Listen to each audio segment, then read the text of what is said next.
जैसा कि आप सभी लोग जानते हैं कि सक्षमता परीक्षा नियोजित टीचरों का होने वाला है, तो उसमें आप देख रहे होंगे कि काफ़ी लोग परेशान हैं, क्योंकि इसका जो सीबीटी एग्ज़ाम का जो सिस्टम है वो बहुत सारे लोग हैं जो नहीं समझ पा रहे हैं, जिनको पता नहीं है, पहली बार एग्ज़ाम देने जा रहे हैं, तो उनको जानकारी नहीं है कि उसका एग्ज़ाम कैसे होता है।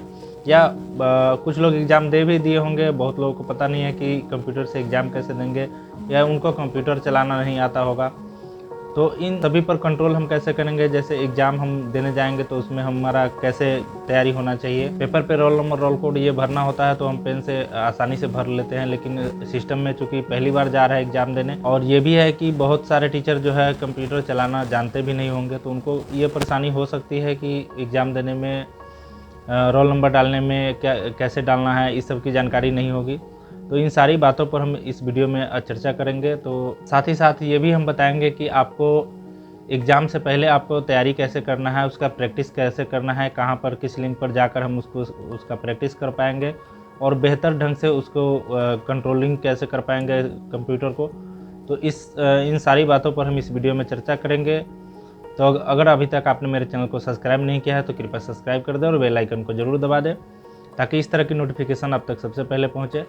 और इस वीडियो में मेरा कोशिश रहेगा कि आपको एग्ज़ाम से रिलेटेड जो भी क्वेरी है वो सारा इसमें कवर करें। वो लोग जो एग्ज़ाम पहली बार सीबीटी के माध्यम से देने जा रहे हैं, उनके मन में जो जो सवाल हैं, उन सारे सवालों का जवाब इस वीडियो में आपको मिल जाएगा। साथ ही साथ आपको ये भी मिल जाएगा कि एग्ज़ाम हम कैसे देंगे, उसमें अगर हम किस टाइप से क्वेश्चन आएगा, उसका आंसर हमको कैसे देना है।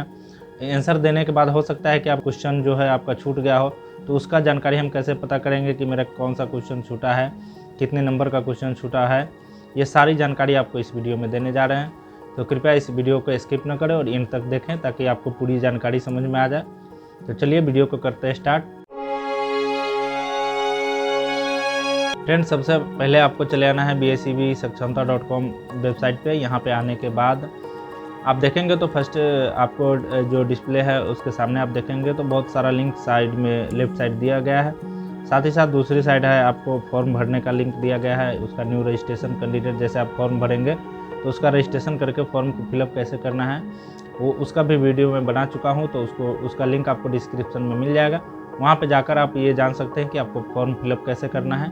तो अभी हम इस वीडियो में आपको बताएंगे कि आपको एग्ज़ाम कैसे देना है, उसका प्रैक्टिस कैसे करना है, जिसका लिंक आपको BSEB ने भी आपको प्रोवाइड कर दिया है। उसका लिंक आपको BSEBSakshmta.com वेबसाइट उपलब्ध है। इसमें आप देखेंगे रजिस्ट्रेशन के लेफ्ट साइड में आपको प्रैक्टिस टेस्ट लिंक का लिंक दिया गया है। उस पर आपको क्या करना है, वहाँ पे क्लिक कर लेना है। क्लिक करने के बाद आप देखेंगे आपके सामने डिस्प्ले आएगा स्टार्ट द एग्जाम। एग्जाम का प्रैक्टिस करने से पहले आपको सजेस्ट मैं करना चाहूँगा कि आप पहले माउस पर कंट्रोल करना सीख लेंगे, और ज़्यादातर कोशिश करें कि अगर आपके पास लैपटॉप हो या आप कहीं जाते हैं, लैपटॉप या डेस्कटॉप जो भी हो, तो वहाँ पे ज़्यादातर कोशिश करें माउस का प्रयोग करने का। लैपटॉप अगर आपके पास है तो लैपटॉप में भी आप माउस लगाकर ही यूज करें, क्योंकि वहाँ पे आपके सामने जो सिस्टम रहेगा वहाँ पे माउस का प्रयोग करना होगा। बहुत सारे लोगों के पास लैपटॉप होगा, वो लैपटॉप पे प्रैक्टिस कर लेंगे फिंगर से, क्योंकि लैपटॉप में टच पैड होता है, तो उसके माध्यम से थोड़ा आसानी होती है। लेकिन आप माउस को जैसे अगर फर्स्ट टाइम अगर आप यूज करते हैं, कंट्रोल करने में थोड़ा परेशानी हो सकती है। तो मैं सजेस्ट करना चाहूँगा कि आप माउस का ही प्रयोग करें। आपके पास अगर लैपटॉप है तो उसमें भी आपके पास अगर लैपटॉप है तो उसमें भी आप माउस लगाकर ही इसका प्रैक्टिस करें। तो जैसे ही आप इस लिंक पर क्लिक करते हैं तो यहाँ पे आपके सामने डिस्प्ले हो जाता है, स्टार्ट द एग्जाम का विकल्प आपको मिल जाएगा। आपको यहाँ क्या करना है, स्टार्ट द एग्जाम वाले लिंक पर आपको क्लिक कर देना है। क्लिक करने के बाद आप देखेंगे यहाँ पे यूज़र नेम और पासवर्ड का विकल्प आ रहा है।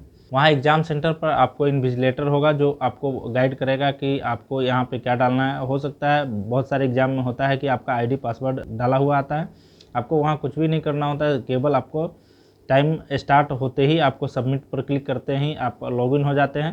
तो वो केवल टाइमिंग देखकर आपको बता देगा कि आपका टाइम स्टार्ट हो गया है, आप लॉगिन करके एग्ज़ाम दे सकते हैं। उससे पहले आपको लॉगिन कर सिस्टम लॉगिन लेगा और ना आपको लॉगिन करने की परमिशन होती है। यहाँ पे आपको ऑलरेडी ये टेस्ट का आईडी पासवर्ड वहाँ से डाला गया है। आपको केवल यहाँ पे सबमिट पर क्लिक करना है। सबमिट पर क्लिक करने के बाद आपको ये सिस्टम का लैंग्वेज क्या है वो आपको इसमें दे रहा है वहाँ पे, और यहाँ केवल अभी आपको इंग्लिश का विकल्प मिलेगा, लेकिन जब आप एग्ज़ाम सेंटर पर जाएंगे तो वहाँ पे आपको 2 भाषाओं में इसका ये पूरा ट्रांसलेट करके देगा सिस्टम आपको। तो वहाँ आप अपने सुविधा अनुसार आप इसका लैंग्वेज चूज कर सकते हैं। नेक्स्ट आपको कंफर्म करना है। कंफर्म करने के बाद ऊपर आपको पॉपअप आएगा, वहाँ पे आपको ओके क्लिक करना है। ओके क्लिक करने के बाद कैंडिडेट के लिए प्रत्येक एग्जाम में इंस्ट्रक्शन रहता है, या कोई भी आप एग्ज़ाम देते हैं, पेपर पे भी देते हैं, तो वहाँ पे इंस्ट्रक्शन रहता है कि आपका एग्ज़ाम कितना का हो रहा है, कितनी देर का एग्ज़ाम होगा, और उसमें निगेटिव मार्किंग है कि नहीं है, कितने प्रत्येक क्वेश्चन का कितना मार्क्स आपको मिलने जा रहा है सही जवाब का। तो वो सारा इंस्ट्रक्शन आपको उस पेपर पे लिखा हुआ होता था।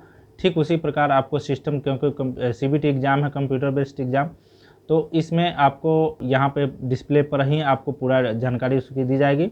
यहाँ पर प्रैक्टिस टेस्ट का जो लिंक बनाया गया है, वहाँ केवल 60 मिनट के लिए बनाया गया है, और इसमें 50 क्वेश्चन का प्रैक्टिस आपको करना है। और आप जब वहाँ एग्ज़ाम देने जाएंगे तो वहाँ का 2.5 घंटा का, यानी 150 मिनट का आपका ये एग्ज़ाम होगा। क्योंकि एक क्वेश्चन के लिए आपको 1 मिनट का समय दिया गया हुआ है, तो 150 क्वेश्चन का 150 मिनट आपको समय दिया जाएगा। इन्हीं समय अवधि के अंदर आपको पूरे क्वेश्चन का जवाब दे देना है। आपका ये एग्ज़ाम 5 सेक्शन में होगा।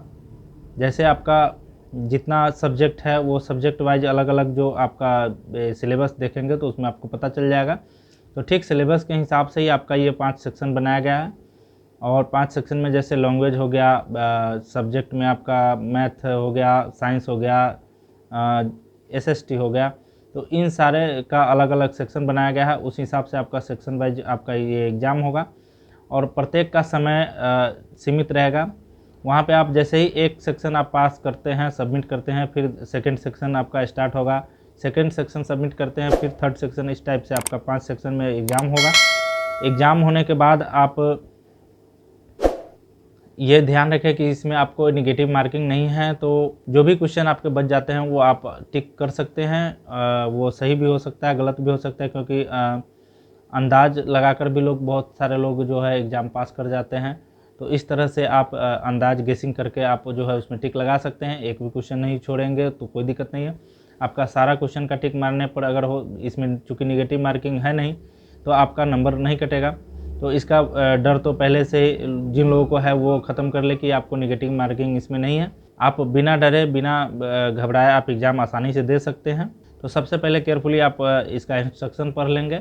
इंस्ट्रक्शन पढ़ने के बाद नीचे आपको ये यहाँ पे आपको I have read the instruction पर क्लिक करके आपको आगे बढ़ना है। जैसे ही आप आगे बढ़ेंगे तो यहाँ आपको फर्स्ट सेक्शन का आपको क्वेश्चन आ जाएगा। क्वेश्चन में आप ऊपर देखेंगे तो क्वेश्चन नंबर दिया गया है, उसके सामने क्वेश्चन दिया गया है, और नीचे आपको जो विकल्प बहुविकल्पी है, 4 विकल्प दिए गए हैं, जिनमें से कोई एक विकल्प सही है, उसका आपको टिक करके आपका इसका जवाब देना है। तो उसमें आपको क्या करना है, जो भी आपको सही जवाब लगता है वहाँ माउस लाकर यहाँ पे आपको गोल घेरे के बीच में आपको क्या करना है, टिक कर देना है। टिक करने के बाद नीचे आप देखेंगे तो नेक्स्ट क्वेश्चन का ऑप्शन है, यहाँ पे आप क्लिक करके आगे बढ़ सकते हैं। यहाँ आप क्वेश्चन नंबर 1, 2, 3 ऐसे करके दिया गया है, यहाँ पर भी आप क्लिक करेंगे तो आप सेकंड क्वेश्चन, थर्ड क्वेश्चन पे आ सकते हैं। पहले पेपर में एग्जाम होता था तो आप देखते होंगे कि जैसे 1 नंबर का जवाब आपको पता है तो 1 नंबर का जवाब दे दिए। फिर आपको अगर 10वें नंबर, 8वें नंबर क्वेश्चन का जवाब आपको पता होता था तो पहले आप उसको बना लेते थे। उसको बनाने के बाद फिर आपको लगता था कि मेरे पास अभी समय बचा हुआ है, तो आप फिर बैक आते थे और वो जो बचा हुआ क्वेश्चन होता था उसका आप जवाब बना पाते थे। ठीक उसी प्रकार ये सिस्टम में भी दिया गया है, लेकिन जानकारी के अभाव में होता है घबराहट कि आप कंटिन्यू सारा क्वेश्चन आप बनाते चले गए और उसमें आपको जो जवाब आता भी था या जिसका आप सही जवाब दे सकते थे वो भी आप गलत कर जाते हैं। तो इसमें आपको घबराने की बात नहीं है, घबराना नहीं है। को एकदम धैर्य रखकर आपको क्या करना है, यहाँ पे सही जवाब जो भी लगे उसको आपको टिक कर लेना है। टिक करने के बाद नेक्स्ट पर क्लिक करेंगे और नेक्स्ट करने के क्रम में हो सकता है कि कहीं आपके घबराहट के क्रम में आपसे 2 बार 3 बार ऐसे क्लिक हो जाए और आप लास्ट क्वेश्चन है वहाँ आप पहुँच गए।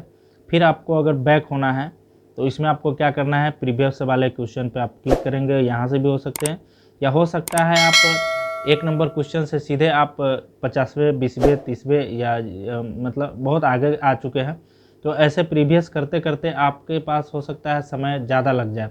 इसमें आपको क्या करना है, यहाँ से सीधे चले आना है। नंबर ऑफ़ क्वेश्चन का जो टेबल है वहाँ पे आ जाना है। वहाँ पे आने के बाद आपको लगता है कि हम 50वें नंबर पर आ गए, हमको अभी तीसरे नंबर पे ही रहना चाहिए, तो यहाँ पे आपको तीसरे नंबर क्वेश्चन पे क्लिक करना है। आप डायरेक्ट आप तीसरे नंबर क्वेश्चन पे आ जाएंगे। फिर आपको क्या करना है, हो सकता है आप तीसरे नेक्स्ट क्वेश्चन करने के क्रम में आप हो सकता है कि चौथे 5वें नंबर पर आप आ गए हैं और 5वें नंबर का आपने जवाब दे दिया है। तो आप देखेंगे कि 5वें नंबर का जवाब देते ही यहाँ आप देखेंगे आप ये जो भी आप जवाब दे रहे हैं वो ग्रीन हो जा रहा है, और जो आप जवाब नहीं दे पा रहे हैं वो आपका ग्रीन नहीं हो रहा है, यानी वो जिस क्वेश्चन का आप जवाब नहीं दिए हुए हैं। तो ये आपको इंडिकेट करेगा कि कौन सा क्वेश्चन आपका बना हुआ है, कौन सा क्वेश्चन आपका नहीं बना है। तो इस टेबल पे भी आपको ध्यान रखना है। और इसको नेक्स्ट और प्रीवियस करने के लिए तो मैं आपको विकल्प बता ही दिया हूँ कि आपको क्वेश्चन नंबर पे भी आप डायरेक्ट क्लिक करेंगे तो वहाँ आप उस क्वेश्चन के पास आपको, जैसे मैंने बताया कि आपको 5 सेक्शन में एग्जाम होगा, तो 5 सेक्शन जैसे फर्स्ट सेक्शन आपका पूरा क्वेश्चन का अगर कंप्लीट हो जाता है तो यहाँ आपका पूरा ग्रीन हो जाएगा। और अगर छूटा हुआ अगर कोई भी क्वेश्चन है तो यहाँ पे आपको ये ग्रीन नहीं हुआ रहेगा, उसको आपको फाइनल कर लेना है। फाइनल करने के बाद तब आप प्रीव्यू और सबमिट पर क्लिक करेंगे तो आपका पहला सेक्शन आपका कंप्लीट हो जाएगा। आपको सबमिट करने का दोबारा परमिशन मांगेगा, यहाँ आपको यस पर क्लिक करेंगे, आपका ये फर्स्ट सेक्शन आपका सबमिट हो गया। अब नीचे आपको फिर दोबारा आपका दूसरे सेक्शन पर जाने के लिए आपको नीचे देगा get ready to start the exam. तो फिर आप नेक्स्ट पर जाएंगे तो यहाँ पे आपको नेक्स्ट सेक्शन में आप आ गए। यहाँ पे भी आपको उसी तरह से आपको आंसर टिक करना है। आंसर टिक करने के बाद जैसे ही आप नेक्स्ट करेंगे तो यहाँ पे ग्रीन होता जाएगा। ये जितना आप क्वेश्चन का आंसर देंगे आपका ये सारा ग्रीन होता जाएगा। अब इसमें मैंने आपको पिछले बार थोड़ी देर पहले मैं बताया कि आपको हो सकता है कि आप नेक्स्ट करने के क्रम में अब बाय मिस्टेक आप आगे बढ़ते गए और अचानक से आप पहुंच गए 30वें 35वें नंबर पे। और अगर यहाँ से हम अगर प्रीवियस करते हैं, जैसे मेरा यहाँ 35 नंबर क्वेश्चन पे मैं पहुँच गया हूँ और इसको मैं चाहता हूँ कि बैक हो जाऊँ, तो अगर बैक हो रहा हूँ तो बारी बारी से करने में हमको काफ़ी समय लग जा रहा है। तो इसमें आपको क्या करना है कि डायरेक्ट आप 3 नंबर क्वेश्चन तक बनाए थे, आपको चौथे नंबर पे आना है। तो आप चौथे नंबर पे जैसे ही क्लिक करेंगे तो आप यहाँ पे देखेंगे तो डायरेक्ट चौथे नंबर क्वेश्चन पे आप पहुँच गए हैं। यहाँ से आप आंसर देना स्टार्ट कर सकते हैं और फिर बारी बारी से आप क्वेश्चन का आंसर देते हुए आगे बढ़ सकते हैं। दूसरी बात आप ये भी ध्यान रखेंगे कि ऊपर में आपका टाइमिंग, यहाँ पे टाइमिंग चल रहा है, वहाँ पे आपको ध्यान देना है कि मेरे पास कितना समय बचा है, कितना क्वेश्चन बचा है। ये आपको टाइम मैनेज करके चलना होगा एग्ज़ाम में, क्योंकि प्रत्येक क्वेश्चन के लिए आपके पास 1 ही मिनट होगा। तो टाइमिंग का भी विशेष ख्याल रखना होगा। और माउस पे कंट्रोल करने के लिए मैं बार बार कहता हूँ कि आप अलग से माउस, अगर आप प्रैक्टिस घर पे करते हैं, आपके पास लैपटॉप है तो आप माउस का ही प्रयोग करें, या आप अगर साइबर कैफ़े में जाते हैं प्रैक्टिस करने तो वहाँ पे भी माउस का ही प्रयोग करें।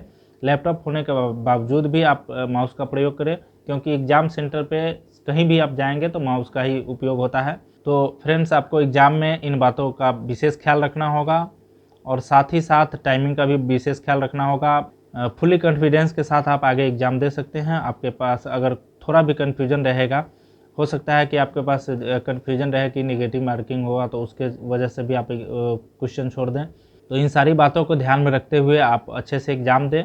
और आपके मन में अगर कोई भी किसी भी प्रकार का कोई सवाल जवाब इससे हो, आप कमेंट सेक्शन में कमेंट कर सकते हैं, उसका जवाब फिर हम आपको नेक्स्ट वीडियो में देंगे।